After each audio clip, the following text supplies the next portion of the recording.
હે ભાઈ મેં સાંભળ્યું કે તું વ્યાજ વટાનું કરસ. હા ભાઈ, ઈ તો મારો ધંધો હે. તો મને આપને ભાઈ 10 લાખ રૂપિયા 10 દિવસ પૂરતા. આલે આમાં 10 લાખ રૂપિયા હે પૂરેપૂરા.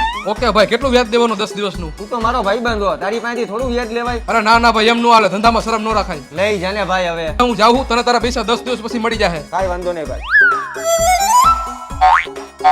હાલો બોલ ભાઈ. તે મને 10 દિવસ પહેલા પૈસા આપ્યા હતા ને, એ તારા પૈસા ઘરે આવીને પાછા લઈ જા. હાલ ભાઈ, તારા ઘરે આવું, પૈસા લઈ જાવ. આલિયા ભાઈ તમારા પૈસા કેટલા હે? 20 લાખ રૂપિયા. ભલે ભાઈ. હાલો હું જાઉં. એ આવજો.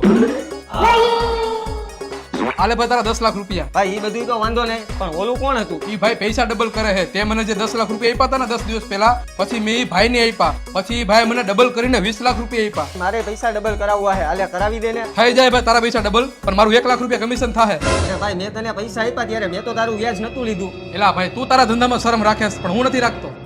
નથી કરવા મારે ડબલ. તો કાઈ નહીં ને, અને ધંધામાં શરમ કોઈ દી રાખતા નહીં તમે હો.